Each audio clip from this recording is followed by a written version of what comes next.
بسم اللہ الرحمن الرحیم فمن حاجک فیہ من بعد ما جاءک من العلم، بس جو کٹ حجتی کرے، بحث کرے، ضدیت کرے، دلیل اور علم آ جانے کے بعد بھی بات تسلیم نہ کرے، ان سے کہہ دیجئے فقل، بس ان سے کہہ دیجئے تعالوا ندعو ابناءنا و ابناءکم، لے آتے ہیں ہم اپنے بیٹوں کو، تم اپنے بیٹوں کو،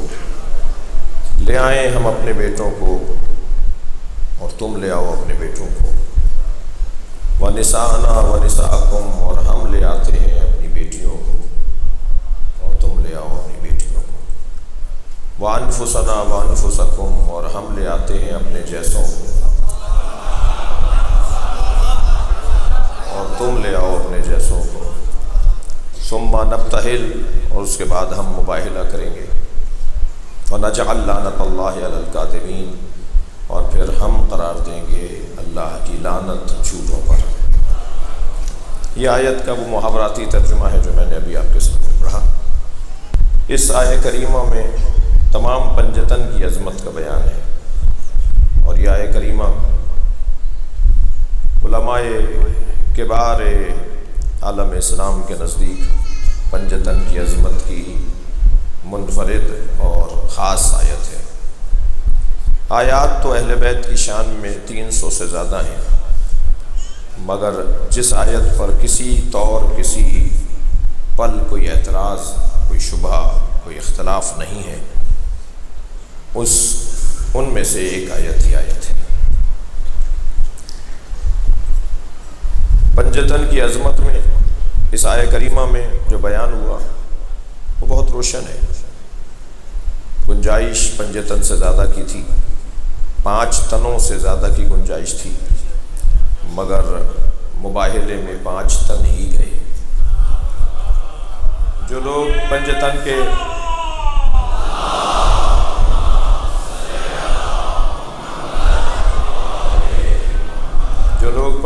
کے باب میں یہ پاک کا لفظ، پنجتن پاک،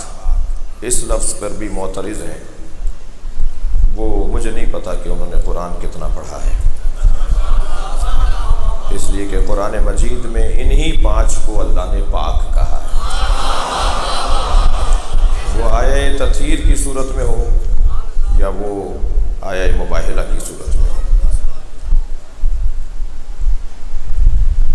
ظہور ان کا مختلف ہے اور حقیقت ان کی متحد ہے۔ حقیقت میں یہ سب ایک ہیں اور جلوے ان کے مختلف ہیں، اور جب یہ ظاہر ہوتے ہیں تو پہچاننے میں آتے ہیں، اور جب یہ کامل ہو جاتے ہیں تو جبریل بھی نہیں پہچان پاتا۔ لہذا سرکار نے آ کر کہا، اس آیہ کا بڑا گہرا، اس کا شان نزول بیان کر رہا ہوں، اس کا شان نزول کیا ہے۔ سرکار نے جب آ کر کہا کہ سیدہ ایتینی بالکساء الیمنی، اے فاطمہ مجھے چادر یمنی لا کے دے دو، انی اجد فی بدنی ضعفا، میں اپنے بدن میں ضعف محسوس کر رہا ہوں۔ تو یہ مباہلے کی دعوت دے کر آئے تھے سرکار کہ کل مباہلہ ہوگا، اور ہم اپنے بیٹوں کو لاتے ہیں، تم اپنے بیٹوں کو لاؤ، ہم اپنی بیٹیوں کو، تم اپنی بیٹیوں کو، ہم اپنے نفسوں کو، تم اپنے نفسوں کو، اور پھر مباہلہ کریں گے اور لعنت کریں گے جھوٹوں پر اللہ کی۔ یہ کہہ کر سرکار گھر میں آئے ہیں اور آ کے کہا کہ مجھے چادر لا کے دے دو، اور کہا میں اپنے بدن میں ضعف محسوس کر رہا ہوں۔ یہ بدن نبی کا ضعف، اور سیدہ نے چادر لا کے دے دی، اور سرکار نے چادر اوڑھ لی۔ کچھ ہی دیر گزری تھی کہ امام حسن مجتبیٰ آئے، اماں مجھے نانا کی خوشبو آ رہی ہے۔ فرمایا تمہارے نانا چادر کے نیچے آرام کر رہے ہیں، اور قریب جا کے سرکار کو سلام کیا، اور نبی نے جواب سلام دیا، اور پھر کہا نانا میں بھی چادر میں آ جاؤں، اور سرکار نے چادر میں لے لیا۔ سیدہ کو تو معلوم تھا نا کہ آرام کرنے آئے ہیں، اور چادر مانگی ہے ضعف دور کرنے کے لیے۔ بچے کو نہیں معلوم تھا فرض محال فرض کر لیجئے اگرچہ میں اس دروازے پر یہ کہتا ہوا بھی لکنت کا شکار ہوں کہ یہ بچے ہیں، ان کے ہاں یہ بحث ہی نہیں ہے کہ یہ بچے ہیں یا بڑے ہیں، یہ بحث تو مجبور لوگ کرتے ہیں کہ بوڑھوں میں فلاں، جوانوں میں فلاں، بچوں میں فلاں، جہاں عظمت اور فضیلت میں یہ بحث ہی نہ ہو کہ بچے ہیں یا جوان ہیں یا بوڑھے ہیں، یہاں تو عظمت ہی عظمت ہے، یہاں پھول کو تو ہر طرف سے دیکھیں پھول نظر آتا ہے، یہ نہیں کہا جائے گا کہ یہ بچے نہیں۔ اس لیے ایک دلیل دے دیتا ہوں، سرکار نے جب فرمایا نا کہ ان الحسن والحسین سیدا شباب اہل الجنہ، حسن و حسین جوانان اہل جنت کے سردار ہیں، جب سرکار نے یہ فرمایا نا کہ جوانوں کے سردار ہیں، اس وقت یہ دونوں بچے ہیں، تو کیسے سمجھیں گے اس بات کو؟ تو یہ بحث ہی نہیں ہے کہ یہ بچے ہیں، یہ جوان ہیں، یہ بوڑھے ہیں، بحث عظمت کی ہے بس۔ نانا نے چادر میں لے لیا، کچھ ہی دیر گزری تو امام حسین تشریف لائے، اماں مجھے نانا کی خوشبو آ رہی ہے،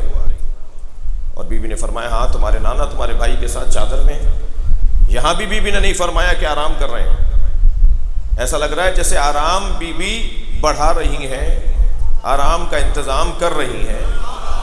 ایسا لگ رہا ہے جیسے آرام کا انتظام بڑھتا جا رہا ہے۔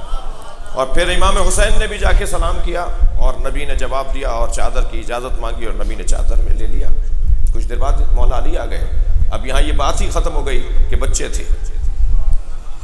اور مولا علی نے پوچھا سیدہ مجھے نبی کی خوشبو آ رہی ہے، فرمایا ہاں آپ کے دونوں بچوں کے ساتھ چادر میں، اور مولا نے آ کے چادر میں جانے کی اجازت مانگی تو نبی نے چادر میں لے لیا۔ اب یہ بات تو بالکل ختم ہو گئی کہ سیدہ خود آ کے کہہ رہی ہیں میں بھی چادر میں آ جاؤں، یہ بات ہی کچھ اور ہے، یہ قصہ ہی کچھ اور سج رہا ہے، بن رہا ہے، اور آ کے کہا بابا میں چادر میں آ جاؤں، نبی نے چادر میں لے لیا سیدہ کو۔ اب یہ کتنے لوگ ہو گئے؟ یہ 5 لوگ چادر میں جمع ہو گئے، اور جب یہ 5 لوگ جمع ہو گئے تو سیدہ فرماتی ہیں فلم مکتملنا، جب ہم کامل ہو گئے، وہ میں نے ایک جملہ کہا کہ ظاہر ہو تو کچھ اور، باطن میں جائیں تو کچھ اور، جب یہ کامل ہو گئے تو جبریل نے پوچھا یا رب ومن تحت الکساء، اے اللہ اس چادر میں کون ہے؟ میرا سوال تو جبریل سے ہے کہ تمہیں نہیں پتا چادر میں کون ہے؟ بھئی تم سے زیادہ کون جانتا ہے کہ کون ہے؟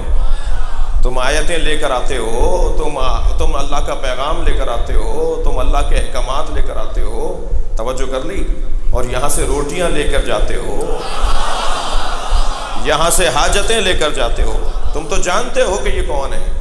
لیکن عجب نہیں جبریل سے پوچھا جائے تو جبریل بھی کہیں کہ جب یہ علیحدہ علیحدہ ہوتے ہیں تو پہچاننے میں آتے ہیں، جب یہ ایک جگہ ہو جاتے ہیں تو میں بھی نہیں پہچان پاتا۔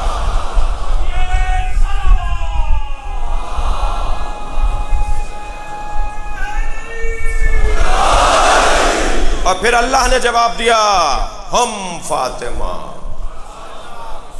ابھی میرا بھائی یہ کلام پڑھ رہا تھا، اس میں ہم فاطمہ، یہ سب فاطمہ ہے، یہ سب فاطمہ ہے، جملہ مکمل ہے، جملہ اسمیہ ہے، جملہ خبریہ ہے، یہ سب فاطمہ ہے، حقیقت ان کی سب کی فاطمی ہے، اور فاطمہ کا مطلب جس کی معرفت ممکن نہ ہو، فطمت عن معرفتہا، جس کو پہچانا نہ جا سکتا ہو، جس کو جانا نہ جا سکتا ہو۔ اور پھر جب یہ سب جمع ہو گئے تو سرکار نے پھر ان کو جمع کر کے مباہلے کی طرف رخ کیا، اور جب لے کر چلے ہیں تو انداز یہ ہے کہ سرکار نے وہی چادر اپنے سر پہ اوڑھی ہوئی ہے، امام حسین کو گود میں لیا ہوا ہے، امام حسن کی ان کو انگلی پکڑائی ہوئی ہے، جناب زہرا ان کے پیچھے ہیں، مولا علی ان کے پیچھے ہیں، اور مباہلے میں سرکار تشریف لے کر آئے۔ اور جب سرکار کو اس قافلے کے ساتھ آتے ہوئے عیسائیوں نے دیکھا تو ان کے بڑے نے یہ کہا کہ میں ایسے چہرے دیکھ رہا ہوں کہ اگر وہ پہاڑ کو حکم کریں تو پہاڑ اپنی جگہ سے ہٹ جائے، کم سے کم غیر مسلم ان کے چہروں کو دیکھ کر پہچان لیتے ہیں۔